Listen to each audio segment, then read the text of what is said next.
Welcome into sports. I'm AJ Myers. Anytime someone starts riding a bike, they typically use training wheels, but after a while, that safety cushion is gone. For Syracuse quarterback Ricky Collins, the training wheels are off for the first time in the redshirt sophomore's collegiate career.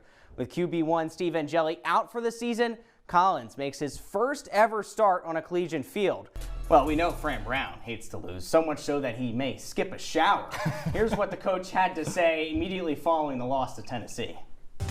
Quarterback this season for Syracuse football has been a game of whack-a-mole. Welcome into sports. I'm AJ Myers. Each week, no one is sure which name is running out onto the field to lead the offense. Since starter Steve Angeli went down against Clemson, the Orange have played 3 different QBs.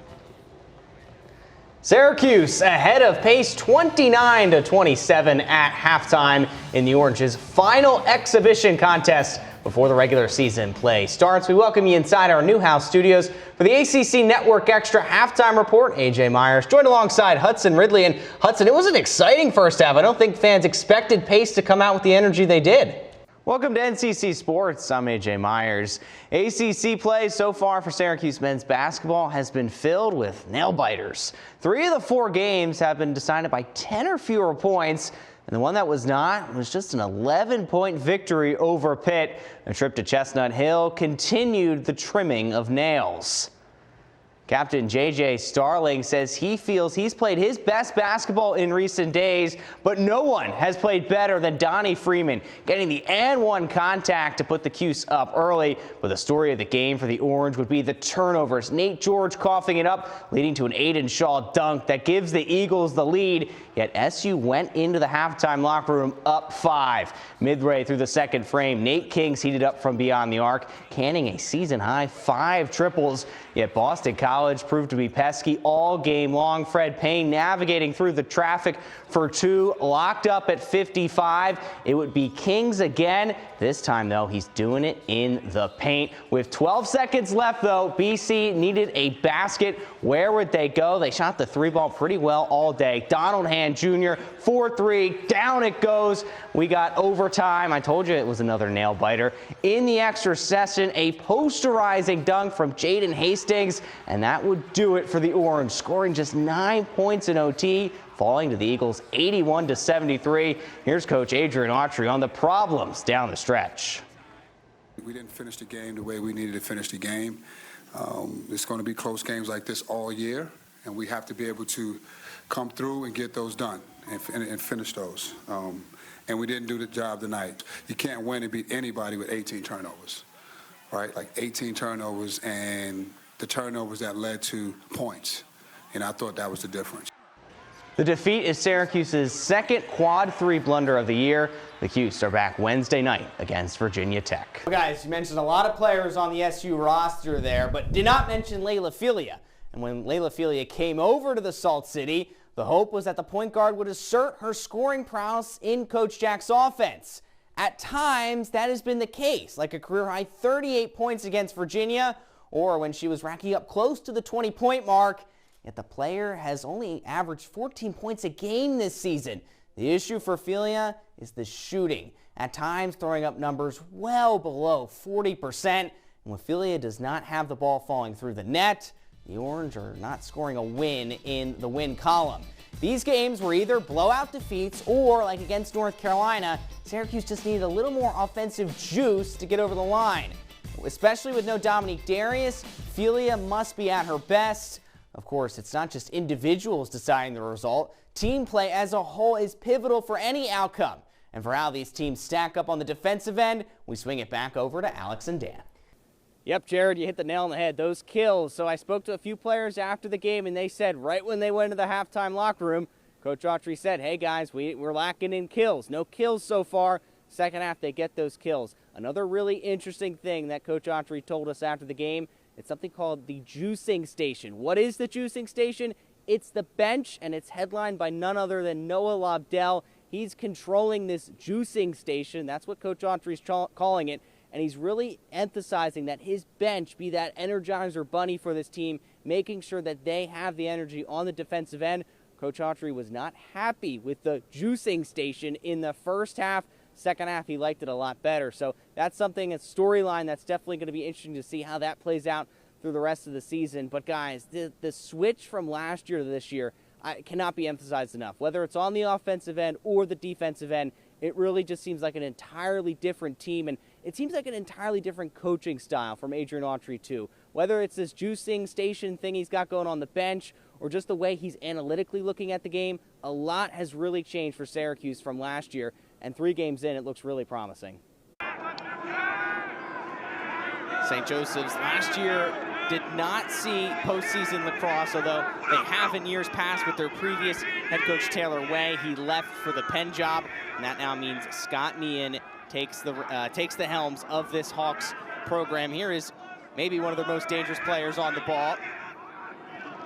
Malroy trying to go down near alley. Syracuse did not concede first against Boston University. They scored first, then did concede after that. Here's Dutton, most dangerous player offensively. First shot and a good early stop from McCool. Dutton, he led this team last season in goals. He also set the program record for freshmen with most goals and points. And now the Hawks in their 10-man ride. This is going to be the focus of the game. Can Syracuse get it over midfield? The ride was an issue against Boston University. A pretty comfortable possession there, getting it over the halfway line. That's a good clear and a good job there by Chuck Kaczynski, who caught it over midfield to not turn around, try and shoot, just slow it down, make sure you get possession. Syracuse with their now first possession of this game. Bo Kahn working his way to the outside. He's going to X.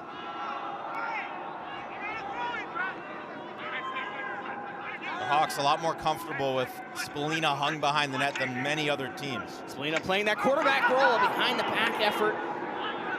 He's close to net. Ground ball is scooped up by Michael Leo. Important injury note for, well, not injury note, but player that is absent today, Peyton Anderson. He is out with an illness, so that is a player that will not feature in the Orange attack today. Anderson was one of 5 players with multi-goals against Boston University.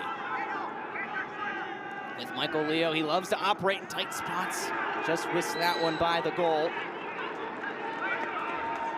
And I think Leo was protesting it. I should say with the Orange, and it does. Spallina opts to throw it in fast, but it's a turnover. And the Hawks will have their next possession of the game. Michael Gaughan getting a clean ride. Here's Dutton. Quick ball movement here from St. Joseph's early on. Ika now with it. This is a matchup that you want to exploit. Tyler McCarthy, one of the offensive middies stuck on the field with your attackman up against him.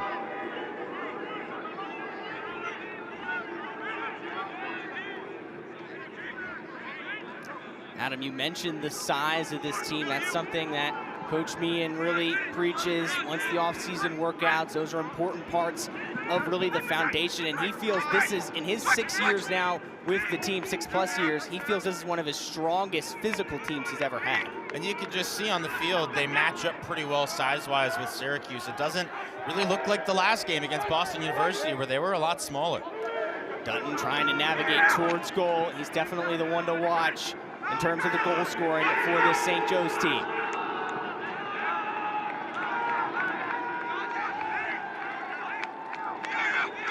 Another shot and a good save again from McCool. He's had to make 2 in the Hawks' first 2 possessions.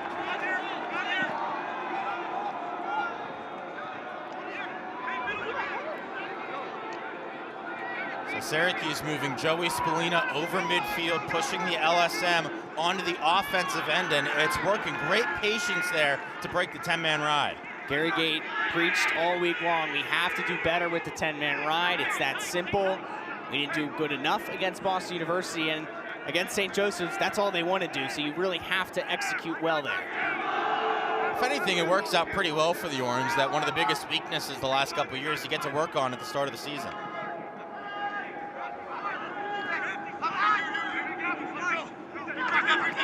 First touches there for McEntee. Shot there and a goal, and the Orange strike first. Wyatt Hoddle with the goal. He found space and does an easy job of getting the Orange on the board first. Gives it to Burrows. Burrows ended the second quarter really nicely bit of a scoring streak. Looked to feed inside. There was lots of traffic in there, and Cal finally does get that stop they needed. Twidell, Walker, and it's that same play we've seen for the last 4 possessions. Twidell to Walker, an easy 2 points. And if the three-point shot starts to fall, that can spell trouble for Syracuse.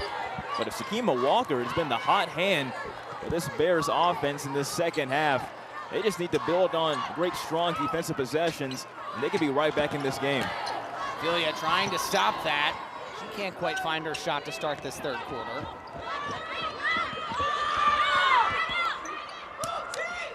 Twidell shouting out instructions.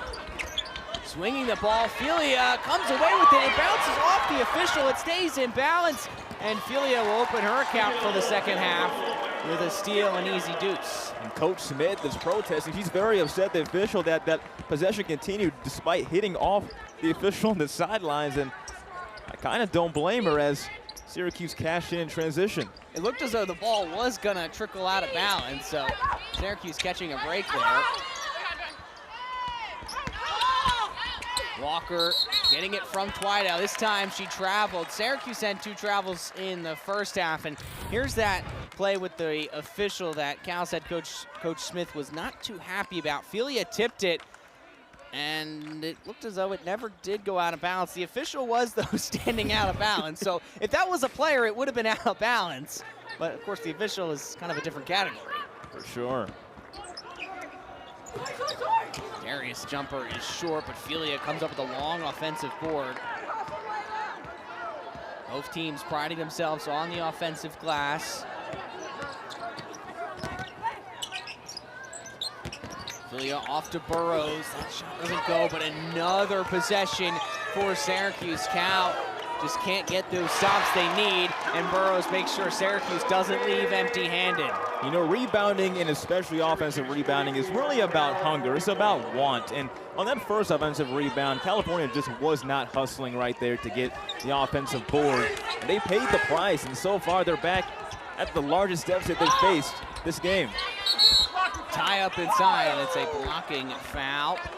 And that'll be our first break of this second half. Syracuse in control in the third quarter.